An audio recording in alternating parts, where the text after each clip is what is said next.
അച്ഛാ സൂക്ഷിച്ചു വരണേ. ഓ ആകെ ചെളിഞ്ഞു. ഇതിലേ പോര് സാറേ. സാർ ഇതിൽ കൂടി പോരെ, വീഴരുത്.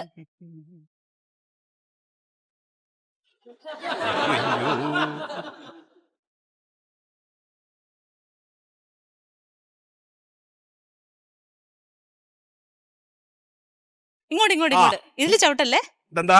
ചാണക. വളത്തിന് വേണ്ടി മേടിച്ചിട്ടാണേ. സാർ ഇവിടെയാണ് കൃഷിനാശം ഉണ്ടായ സ്ഥലം, വാഴകൃഷി. ഇവിടെ എന്ത് കൃഷി, എന്ത് നാശം? ഇവിടെ ഒന്നും കാണാനില്ലല്ലോ. ഇവിടെ വല്ല ഭൂകമ്പം ഉണ്ടായോ?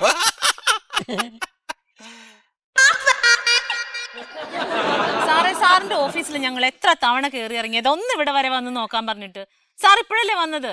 അയ്യോ, അങ്ങനെ പറഞ്ഞാൽ എങ്ങനെ? എനിക്ക് ഇവിടെ മാത്രം വന്നാ പോരല്ലോ. സാറേ, ഞങ്ങളുടെ വാഴ കാറ്റത്ത് നശിച്ചു പോയി, അത് സത്യാണ്. നിങ്ങളച്ഛൻ 500 വാഴ വെച്ചു, അതൊക്കെ നശിച്ചു പോയി എന്നൊക്കെ പറഞ്ഞാ ഞാനതങ്ങ് വെള്ളം കൂട്ടാതെ വിഴുങ്ങണോ? എന്റെ പൊന്നു സാറേ, ഞങ്ങൾ ഇത് ബാങ്ക് വായ്പ ഒക്കെ എടുത്ത് തുടങ്ങിയതാണ്. സാറിന് സംശയം ഉണ്ടെങ്കിൽ ഞാൻ പാസ്ബുക്ക് കാണിച്ചു തരാം. ഓ, പാസ്ബുക്കിലൊന്നും ഒരു കാര്യമില്ല. ഇത് ഡിസാസ്റ്റർ മാനേജ്മെന്റ് ധനസഹായമാണ്, കേന്ദ്രത്തിന്റെ. അവർക്ക് കൃത്യമായി കണക്ക് കൊടുക്കണം. ആ കണക്കിൽ എന്തെങ്കിലും കള്ളത്തരം കാണിച്ചാൽ എന്റെ പണി അങ്ങ് പോവും. അതിന് സാറേ, അത് കേന്ദ്രത്തിൽ നിന്ന് മാറ്റി സംസ്ഥാന സർക്കാരാണ് കൊടുക്കുന്നത് പറഞ്ഞല്ലോ. ആര് പറഞ്ഞു? അത് പത്രത്തിലുണ്ടായിരുന്നു. ഇന്ന് പത്രത്തിലുണ്ടായത് നാളെ അങ്ങ് നടപ്പിലാവുകയൊന്നുമില്ല. അതൊക്കെ നടപ്പിലാവണമെങ്കിൽ 5-6 മാസം പിടിക്കും. അപ്പൊ അതൊക്കെ പോട്ടെ. ഈ സ്ഥലം ഇത് പാടം നികത്തിയതാണോ? പാടം നികത്തിയതാ. അപ്പൊ കിട്ടില്ല. എന്റെ സാറേ, അത് പണ്ടെങ്ങാനും ആരോ നികത്തിയതാ, കുറച്ച് സ്ഥലം. പിന്നെ ഈ നശിച്ചു പോയെന്ന് പറയുന്ന വാഴ നിങ്ങൾ 4 വശത്തേക്കും വലിച്ചു കെട്ടിയിരുന്നോ? 2 വശത്തേക്ക് വലിച്ചു കെട്ടിയിരുന്നു. അപ്പൊ ഒട്ടും കിട്ടില്ല. 4 വശത്തേക്ക് വലിച്ചു കെട്ടണമെന്ന് വ്യക്തമായ വ്യവസ്ഥയുണ്ട്. അതൊന്നും ചെയ്യാതെ വാഴ നശിച്ചു, അയ്യോ ധനസഹായം വേണമെന്നും പറഞ്ഞ് അലറി കരഞ്ഞു വന്ന ഞങ്ങൾ എവിടുന്ന് എടുത്തു തരും പെങ്ങളെ? ഞങ്ങൾ ഇപ്പൊ എന്താ ചെയ്യേണ്ടത്, അത് പറ സാറ്. നിങ്ങൾ പറഞ്ഞത് മുഴുവൻ ഞാൻ വിശ്വസിച്ചു എന്നിരിക്കട്ടെ. എന്നാൽ മാനദണ്ഡ പ്രകാരം ഒരു വാഴയ്ക്ക് 2 രൂപ 70 പൈസ വെച്ച് നിങ്ങൾക്ക് കിട്ടും. അതിലിപ്പോ ഈ പാടം നികത്തിയ സ്ഥലത്ത് നിന്ന് നമുക്ക് ഒരു 10-20 വാഴയുടെ കുറയ്ക്കേണ്ടി വരും. പിന്നെ എല്ലാം കൂടെ കൂട്ടി വന്ന് നിങ്ങൾക്ക് ഒരു 100-150 രൂപ കിട്ടും. 150 രൂപയോ? സാറിന് ഇവിടെ ടാക്സിക്ക് വിളിച്ചിട്ട് വന്നതിന് എത്ര രൂപയെന്നറിയോ? അത് നിങ്ങൾ കൊടുക്കണം. പിന്നെ ഞങ്ങൾ എന്തിനാ സാറേ കൃഷി ചെയ്യുന്നേ? പിന്നെ ഒരു വഴിയുണ്ട്. ഞാൻ നിങ്ങൾക്ക് കൂടുതൽ കൃഷിനാശം സംഭവിച്ചു കഴിഞ്ഞു, വേറെയും ചില കൃഷികളൊക്കെ നശിച്ചു എന്ന് അങ്ങ് എഴുതി ചേർക്കാം. അത് കള്ളത്തരമാണ്, ഹൈലി റിസ്ക് ആണ്. ആ റിസ്ക് ഞാൻ ഏറ്റെടുക്കുമ്പോ നിങ്ങൾ എനിക്ക് എന്ത് തരും? സാറ് കൈക്കൂലിയാണ് ഉദ്ദേശിച്ചത്? അയ്യേ, കൈക്കൂലി എന്ന് പറയല്ലേ ശ്യാമളെ, ഒരു സന്തോഷം. 10 പൈസ ആ പേരില് സാറിന് ഇവിടുന്ന് കിട്ടില്ല. എവിടെ ടാക്സി? പറഞ്ഞു വിട്ടേ. ടാക്സി പറഞ്ഞു വിട്ടോ? പിന്നെ ഞാൻ എങ്ങനെ ഓഫീസിൽ പോവും? നടന്നു പോയാ മതി. നടന്നു പോവാനോ? ഓഫീസിലേക്കോ? നടന്നു പോവാ. നടന്നു പോകാൻ എനിക്ക് ഒത്തിരിയൊന്നും അല്ലല്ലോ. പിന്നെ ഒരു കാര്യം, 5 പൈസയുടെ ഉപകാരമില്ലാത്ത നിങ്ങളുടെ കൃഷി ഇനിയും നശിക്കും, നിങ്ങളും നശിക്കും. നിങ്ങൾക്ക് 5 പൈസ കിട്ടാൻ പോകുന്നില്ല. അച്ഛാ, ഇതിങ്ങനെ വിട്ടാ പറ്റില്ല. ടാക്സി വിളിച്ചു വിടണ്ടായിരുന്നു. അച്ഛൻ എന്തൊക്കെ ഈ പറയണേ? സർക്കാർ ജീവനക്കാര് നമ്മളെ പോലെ സാധാരണക്കാരുടെ കയ്യിൽ നിന്ന് കൈക്കൂലി മേടിക്കാൻ പാടില്ല. അവർക്ക് അതിന് സർക്കാർ ശമ്പളം കൊടുക്കുന്നുണ്ട്. ഇതെന്താ ചെയ്യേണ്ടതെന്ന് എനിക്കറിയാം, കാണിച്ചു കൊടുക്കുന്നുണ്ട്. അത് തന്നെ വേണ്ടത്.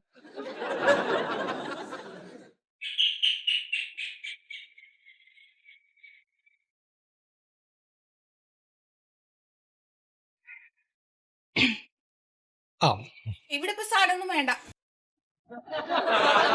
അല്ല, കൃഷി അസിസ്റ്റന്റ് കോയ. ഇത് കോയയുടെ വീടല്ല, എന്റെ വീടാ. അല്ല, ഞാൻ കൃഷി അസിസ്റ്റന്റ് കോയാണ്. കൃഷി ഓഫീസറിനെ വിളിച്ചിട്ടുണ്ടായിരുന്നില്ലേ ഇവിടുന്ന്? അയ്യോ ശരിയാ, ഏട്ടൻ വിളിച്ചിരുന്നു. സോറി ട്ടോ, ഈ ബാഗൊക്കെ കൂടി കണ്ടപ്പോഴേ ഞാൻ സെയിൽസ്മാൻ ആണെന്ന് വിചാരിച്ചു. സോറി. വരൂ വരൂ. കുഴപ്പമില്ല കുഴപ്പമില്ല. വരൂ വരൂ, ഇരിക്കൂ. ഏട്ടാ, ഈ കൃഷി ഓഫീസിൽ നിന്നൊക്കെ ഇങ്ങനെ വരുന്നു ഞാൻ വിചാരിച്ചില്ല കേട്ടോ. ഞങ്ങളിപ്പോ കുറച്ചും കൂടി ജനങ്ങളായിട്ട് കുറെ കൂടി ഇന്ററാക്ട് ചെയ്തിട്ട് കാര്യങ്ങൾ ഡീൽ ചെയ്യാണ്. എനിക്കാണെങ്കിൽ എങ്ങനെയെങ്കിലും കൃഷി ഒന്ന് തുടങ്ങിയാൽ മതി. അത്ര ക്രേസ് ആയിട്ട് വളരെ സന്തോഷം. നിങ്ങളെ പോലുള്ള ആൾക്കാരാണ് രംഗത്തേക്ക് വരണ്ടേ. ഏട്ടാ, ഓക്കെ മോനെ. ഓക്കെ, ഞാൻ അന്വേഷണം പറഞ്ഞുതരാം. അസ്സലാമു അലൈക്കും. Okay okay okay. ഇവിടെ റാസൽ കൈമലുള്ള റഷീദാണ്. മൂപ്പര് ചെറിയൊരു ആവശ്യത്തിന് വിളിച്ചാണ്. ഇവിടെ കൃഷി ഓഫീസിൽ നിന്നാ. കൃഷി ഓഫീസിൽ കാലത്ത് നമ്മൾ വിളിച്ചിരുന്ന സത്യശീലനല്ലേ ഇത്? അല്ല സാറേ, ഞാൻ എന്റെ പേര് കോയ എന്നാണ്. ഞാൻ കൃഷി അസിസ്റ്റന്റ്. കൃഷി അസിസ്റ്റന്റ് ആണ്. ഞാൻ എന്താ വെച്ചാല് കാലത്തെ സംസാരിച്ച നമ്മളെ സത്യശീലന്റെ ആ ശബ്ദമാണ് ഞാൻ മനസ്സിൽ കിടക്കുന്നത്. പോയി ഈ ഫീൽഡിലൊക്കെ ഇങ്ങനെ പോയി ആൾക്കാരെ കണ്ട് സംസാരിക്കുന്ന ആളാ അല്ലേ? ഇരിക്കെ. പിന്നെ പേര് എന്താ പറയുക? കോയ. ഈ എന്താ പറയാമോ, ഈ കോയെ പോലെ ഒരാൾ ഗൾഫിലുണ്ട്. ഞാൻ പെട്ടെന്ന് കണ്ടപ്പോ എന്റെ മനസ്സിൽ ആ ഒരു ഇതാണ് എനിക്ക് തോന്നിയത്. അതാ പിന്നെ കോയ. അതെ, കോയ. വിട്ടുപോയി. ഇത് സാറിന്റെ കൈ കിട്ടിയല്ലോ. അത് കിട്ടാനാ പാടെ. ഇതിപ്പോ എന്താ വെച്ച് കഴിഞ്ഞാല് ഇതെല്ലാം കണ്ട ഈ മോളുടെ ഒരു നിർബന്ധം. സാറിന്റെ മോളാണ്. അയ്യോ അല്ല വൈഫാണ്. സോറി മോളെന്നാ വിളിക്കുന്നത്. അപ്പൊ എന്താ വെച്ച് കഴിഞ്ഞാല് ഇവൾക്ക് ഒരേ നിർബന്ധം ഇവിടെ എന്തെങ്കിലുമൊക്കെ ബിസിനസ് ചെയ്യണമെന്ന്. ഞാൻ നമ്മളൊരു കംപ്ലീറ്റ് ഇൻവെസ്റ്റ്മെന്റ് അവിടെ വെളിയിലാണ്. ഇവിടെ ഞങ്ങൾ ഒരു സ്ഥലം ഞാൻ മേടിച്ചു, നല്ലൊരു ലാൻഡ് മേടിച്ചിട്ടിട്ടുണ്ട്. അപ്പൊ അത് ഇപ്പൊ അത് കുട്ടികൾ ക്രിക്കറ്റ് കളിക്കുകയാണ് അവിടെ. കോയ സത്യം പറഞ്ഞുണ്ടല്ലോ ഇവക്ക് വട്ടാണ്. ഇവിടെ ജൈവ കൃഷിയില്ലേ, അതിനോട് ഭയങ്കര ക്രൈസ്. എനിക്കറിയില്ല ഇവിടെ എങ്ങനെ ഇങ്ങനെ ആയിപ്പോയത്. എന്റെ വൈഫാണോ എനിക്ക് സംശയം. ഇത്രയും നാടനായിട്ട് കൃഷിയോട് കുറെ ആളുകളും കൂടി നമുക്ക് വേണമല്ലോ സാറേ ഭൂമിയിൽ. എന്നാലല്ലേ നമുക്കൊക്കെ ഉള്ള ഭക്ഷണങ്ങൾ ഉണ്ടാവുള്ളൂ. എന്താ വെച്ച് കഴിഞ്ഞാല് അവിടെ ഞാൻ ഇടയ്ക്ക് വിസിറ്റിന് അവിടെ ദുബൈയിൽ കൊണ്ടുപോകും. അപ്പൊ അവിടെ വന്ന് അവിടെ മാളുകളിലുള്ള വെജിറ്റബിൾസ് ഒക്കെ കണ്ടു കഴിയുമ്പോ ഇവക്ക് അതിനോടൊരു എന്താ പറയാ ഒരു അഭിനിവേശം. ഈ വെജിറ്റബിൾസ് അത് ഇവിടെ ഉണ്ടാക്കിയെടുക്കണം. അത് ശരിയല്ലേ സാറേ, നമ്മൾ പുറത്തുനിന്ന് വാങ്ങണ മുഴുവൻ വിഷാണേ. കുറെ ചിലതൊക്കെ കുഴപ്പമില്ല. അതൊക്കെ ഉണ്ടല്ലോ നമ്മളെ അവിടെ വിഷം അടിച്ചിട്ടൊരു സാധനം അപ്പൊ തലവെട്ടാണ്. ഒന്ന് ടേസ്റ്റ് ചെയ്യും.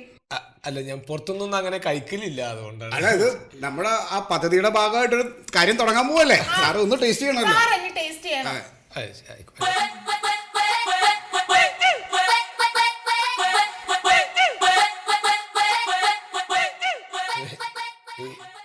മണ്ണിന്റെ ഒരു എന്താ കാരണങ്ങള്? പിന്നെ നമ്മളെ ഈ കൃഷി ചെയ്യാൻ ഉദ്ദേശിക്കുന്ന ആ ലാൻഡിൽ നിന്ന് എടുത്ത മണ്ണാണ് സാമ്പിള്. എവിടെ വാഷ് ചെയ്യണത്? അവിടെ ഉണ്ട്. നമ്മുടെ മണ്ണിന് ടേസ്റ്റ് കുറവായിരിക്കും, അതുകൊണ്ടാണോ? ഇനിയിപ്പോ വേറെ സ്ഥലം വാങ്ങേണ്ടി വരുമോ? അതൊന്നും വേണ്ട, ഞാനത് പുള്ളിയെ കൺവിൻസ് ചെയ്തോളാം. സാറേ കുഴപ്പമില്ല. തൊഴുത്തിന്റെ അടുത്ത് നിന്ന് എടുത്തു തോന്നുന്നു അല്ലേ മണ്ണ്? ഒരു ചാണകത്തിന്റെ ചോയുണ്ട്. അത് ഈ തൊഴുത്തിൽ ഇതെല്ലാം ഒഴുകി പോണതാ ഗ്രൗണ്ടിന്റെ അടുത്താണ്. കുഴപ്പമില്ല. ഞാന് സാറ് മാഡത്തിന് ഇത്ര അങ്ങോട്ട് ഉണ്ട് എന്ന് പറഞ്ഞപ്പോ ഞാൻ വിശ്വസിച്ചില്ല. എന്ത്?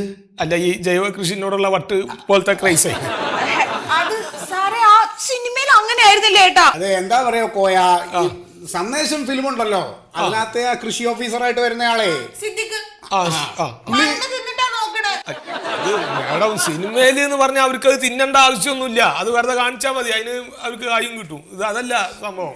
ഇത് നമുക്കിപ്പോ അതിന്റെ ആവശ്യമില്ലല്ലോ. നിങ്ങളോട് ആരാ പറഞ്ഞത് ഇങ്ങനെ കൃഷി വരുന്ന ആൾക്കാർക്ക് കൊടുക്കണമെന്ന്? ഇതിപ്പോ സാമ്പിള് പരിശോധിച്ച് നോക്കണ സിനിമയെ കണ്ട അതാണ് അവളുടെ മനസ്സിൽ കിടക്കണതേ. ഇപ്പൊ എന്ന് പറഞ്ഞാല് നമ്മളിപ്പോ എന്താ ചെയ്യുന്ന വെച്ചാൽ ഓരോ വീടുകളിലും ചെന്നിട്ട് അത് വിവിധ സ്ഥലങ്ങളിൽ നിന്ന് മണ്ണുകൾ ശേഖരിച്ചിട്ട് അത് നമ്മൾ ലാബിൽ കൊണ്ടുപോയിട്ട് പരിശോധിക്കലാണ്. ഇവിടെ ലാബൊക്കെ വന്നോ? ലാബ് കൃഷി ഓഫീസ് ഉള്ള കാലം മുതലേ ഉണ്ടല്ലോ. ഇവിടെ ഇല്ലാത്ത കാരണം ഇവിടുത്തെ കാര്യങ്ങൾ ഒരു കാര്യം ചെയ്യാം, ഞാന് ഒരു ഗുഡ്സ് ഓട്ടോയിലോ അല്ലെങ്കിൽ ഒരു മിനി ലോറിയിലോ കുറച്ച് മണ്ണ് അങ്ങോട്ട് വിടാൻ ടെസ്റ്റ് ചെയ്യാനായിട്ട്. എന്താ പാടം നിൽക്കുന്നുണ്ടോ? സാമ്പിൾ ടെസ്റ്റ് ചെയ്യാൻ വേണ്ടേ? അതിന് അതിന്റെ ആവശ്യമില്ല, നമുക്ക് ഓരോ പിടി മണ്ണേ വേണ്ടുള്ളൂ. ഇത് ബിസിനസ് ആയിട്ടാണ് നമ്മൾ ഈ കൃഷി കാണുന്നത് വെച്ചെങ്കിൽ കേട്ടോ മേഡം, ലാഭകരമായിട്ടുള്ള ഒരു അവസ്ഥ ഇപ്പൊ ജൈവ കൃഷിക്ക് പൊതുവേ ഇല്ല. ഇൻവെസ്റ്റ്മെന്റിന് എനിക്ക് റിട്ടേൺസ് കിട്ടണം. സാറ് ഇപ്പൊ ചെയ്യുന്ന ഈ ഒരു കൃഷി രീതിയിൽ നിന്ന് സാറ് ഒരു കൃത്യമായിട്ടുള്ള ഒരു വരുമാന രീതി ഉദ്ദേശിക്കുകയും എന്നാൽ അതിനോടൊപ്പം തന്നെ നമുക്ക് ജൈവ കൃഷിയെ പ്രോത്സാഹിപ്പിക്കണം എന്നുള്ളൊരു മനസ്സും കൂടി സാറുള്ളതുകൊണ്ട് ഇതിന് രണ്ടിനും ഉതകുന്ന രീതിയിലുള്ള ഒരു പ്രത്യേക തരത്തിലുള്ള കൃഷി രീതി സത്യശീലൻ സാറിനെ കണ്ടാൽ കൃത്യമായിട്ട് മനസ്സിലാവും.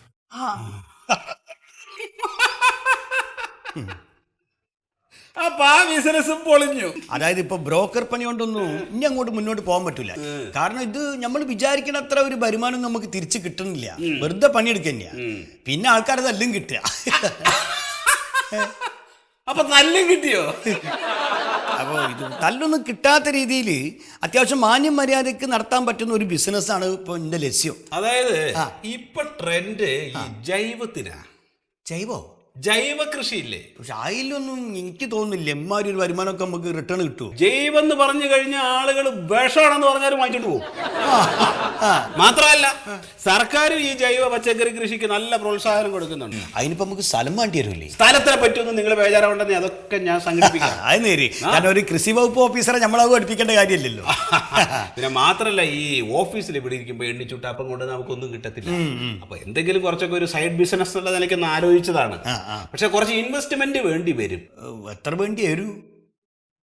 ഏകദേശം ഒരു 10 ലക്ഷം രൂപ നമ്മളതിന് കാണണം. 10 വേണ്ടി വരുമോ? 10 വേണ്ടി വരും. ഉണ്ടാവോ? ഇത്തിരി പച്ചക്കറി ഉണ്ടാക്കാനോ? പിന്നെ അല്ല, ഉണ്ടെങ്കിൽ നമുക്ക് നോക്കാം. അല്ലെങ്കിൽ പിന്നെ ഞാൻ വേറൊരാളെ സംഘടിപ്പിക്കാം. അത് വേണ്ട.